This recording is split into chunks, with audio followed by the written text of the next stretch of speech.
بسم اللہ الرحمن الرحیم۔ السلام علیکم ورحمۃ اللہ وبرکاتہ۔ الحمد للہ وکفی وسلام علی عبادہ الذین اصطفی، اما بعد۔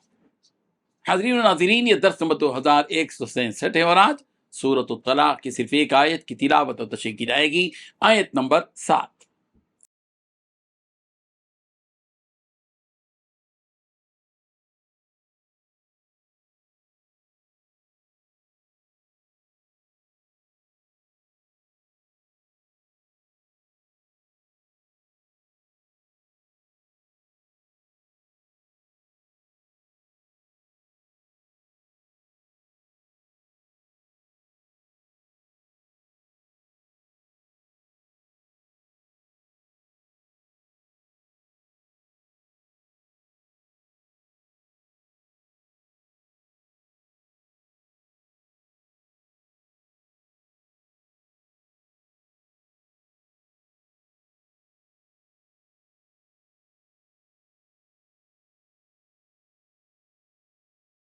لفظی ترجمہ یوں ہے، لینفق چاہیے کہ خرچ کرے، ذو سعت صاحب وسعت من سعتہ اپنی وسعت کے مطابق، ومن قدیرہ اور جو شخص کے تنگ کیا گیا ہو، علیہ اس پر، رزق ہو اس کا رزق، فلینفق تو چاہیے کہ وہ خرچ کرے، مما اس میں سے جو آتاہ اللہ اللہ نے اس کو دیا ہے، لا یکلف اللہ اللہ تکلیف نہیں دیتا، نفسن کسی نفس کو، الا مگر ما آتاہا جو اس نے دیا ہے اس کو، سیجعل اللہ ان قریب اللہ کر دے گا، بعد عسر تنگی کے بعد، یسرن آسانی۔ ترجمہ یوں ہے، ہر وسعت رکھنے والا اپنی وسعت کے مطابق نفقہ دے، خرچ دے، اور جس شخص کے لیے اس کا رزق تنگ کر دیا گیا ہو تو جو کچھ اللہ نے اسے دیا ہے وہ اسی میں سے نفقہ دے۔ اللہ نے کسی کو جتنا دیا ہے اس پر اس سے زیادہ کا بوجھ نہیں ڈالتا۔ اللہ کسی کو جتنا بھی اللہ نے دیا ہے اس پر اس سے زیادہ کا بوجھ نہیں ڈالتا۔ کوئی مشکل ہو تو اللہ اس کے بعد کوئی آسانی بھی پیدا کر دے گا۔ اس آیت میں 4 باتیں بیان کی گئی ہیں۔ پہلی بات، ہر وسعت رکھنے والا اپنی وسعت کے مطابق نفقہ دے۔ دوسری بات، جس شخص کے لیے اس کا رزق تنگ کر دیا گیا ہو تو جو کچھ اللہ تعالیٰ نے اسے دیا ہے وہ اسی میں سے نفقہ دے۔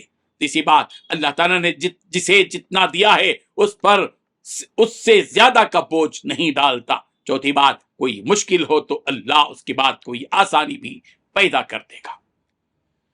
بزرگان محترم، اس آیت میں اللہ تعالیٰ نفقے کی مقدار بیان کر رہے ہیں کہ جو شوہر اپنی بیوی پر خرچ کرتا ہے، چاہے وہ بیوی پر ہو، چاہے وہ مطلقہ پر جس کو طلاق اس نے دی ہو اور وہ عدت کی مدت میں ہو، اس سلسلے میں پروردگار نے یہ بات بتائی ہے کہ اس پر کیا خرچ کیا جائے۔ اللہ تعالیٰ نے فرمایا آدمی اپنی اپنی وسعت کے لحاظ سے ان پر خرچ کرے یا انہیں نفقہ دے۔ مثلا اگر کوئی صاحب مال و دولت ہے، لکھ پتی ہے، کروڑ پتی ہے، ارب پتی ہے، تو وہ اپنی مال و دولت اور مال کے اعتبار سے اپنی بیوی پر خرچ کرے گا اور اسی اعتبار سے اسے کھلائے گا اور پلائے گا۔ لیکن اگر کوئی ایسا ہے کہ جس کی روزی تنگ ہو تو وہ بھی اپنی وسعت کے اعتبار سے انہیں کھلائے گا۔ عورت کو اس بات کا حق نہیں کہ وہ اپنے شوہر سے اس کی وسعت سے زیادہ کا مطالبہ کرے۔ جتنی تنخواہ ہے، جتنی آمدنی ہے، اس سے زیادہ کا مطالبہ کرے گی تو ظاہر بات ہے کہ عورت کی طرف سے مرد پر ظلم ہوگا۔ یہ اللہ تبارک و تعالیٰ نے ایک معیار مقرر کر رکھا ہے تاکہ کسی کو کوئی پریشان نہ ہو۔ اللہ تعالیٰ بھی آدمی پر اس کی طاقت اور وسعت سے زیادہ کا کوئی بوجھ نہیں ڈالتے۔ 20,000 کمانے والے پر اللہ تعالیٰ نہیں کہتے کہ تم 50,000 بیوی پر خرچ کرو، نہیں، بلکہ انہیں اسی کام کے کرنے کا حکم دیتا ہے جو ان سے ہو پاتا ہے۔ سورہ بقرہ کی آیت نمبر 286 میں بھی اللہ تعالیٰ نے یہی بات بتائی، لا یکلف اللہ نفسا الا وسعها۔ انسان کو چاہیے کہ وہ اس پر یقین رکھے کہ اللہ تبارک و تعالیٰ کسی پر بھی اس کی وسعت سے زیادہ بوجھ نہیں ڈالتا، اور جس کام کے کرنے کا اللہ تبارک و تعالیٰ نے اسے حکم دیا ہے بندہ اس کام کو بجا لائے اور یہ غور کرے کہ اللہ تبارک و تعالیٰ نے مجھ پر یہ ذمہ داری عائد کی ہے، تو اس کا مطلب یہ ہے کہ مجھ سے ہو پائے گا اور پھر اسے پورا کرے۔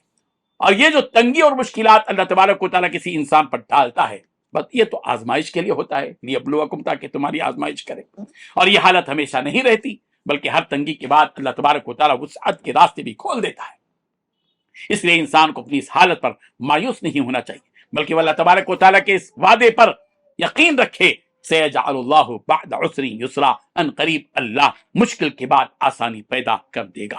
اس بات کا یقین رکھتے ہوئے صبر سے کام لے، اور جو صبر سے کام لیتا ہے اللہ تعالیٰ یقیناً اس کی مدد بھی کر دیتا ہے. اور جس کے ساتھ اللہ تعالیٰ کی مدد نہ ہو وہ کبھی اللہ تعالیٰ کی جس کے ساتھ مدد ہو وہ کبھی ناکام نہیں ہوتا. سورۃ الانشراح میں بھی یہ بات بتائی گئی، فَإِنَّ مَعَ الْعُسْرِ يُسْرًا، إِنَّ مَعَ الْعُسْرِ يُسْرًا، بس بے شک مشکل کے ساتھ آسانی ہے، بے شک مشکل کے ساتھ آسانی ہے. یہاں پر تو اللہ تعالیٰ نے تاکید اور تاکیداً 2 بار یہ بات دہرائی ہے کہ بے شک مشکل کے ساتھ آسانی ہے، بے شک مشکل کے ساتھ آسانی ہے. گویا اللہ تعالیٰ نے بندوں کے دماغوں میں، ان کے دلوں میں یہ بات بٹھائی ہے کہ تمہیں یہ بات یاد رکھنا چاہیے کہ آسانی آ جائے تو انتظار کرو، ہو سکتا ہے غرور مت کرو، آسانی پر، فراوانی پر، راحت پر، مال و دولت پر، ہو سکتا ہے کہ مشکل کی گھڑی آ جائے. مشکل کی گھڑی آ جائے تو صبر سے کام لو، اللہ کے فیصلے پر راضی رہو. ممکن ہے کہ اللہ تبارک و تعالیٰ اس مشکل کے بعد آسانی پیدا کر دے. اللہ تعالیٰ ان حقائق کو سمجھنے کی توفیق عطا فرمائے. آمین. وآخر دعوانا ان الحمد للہ رب العالمین.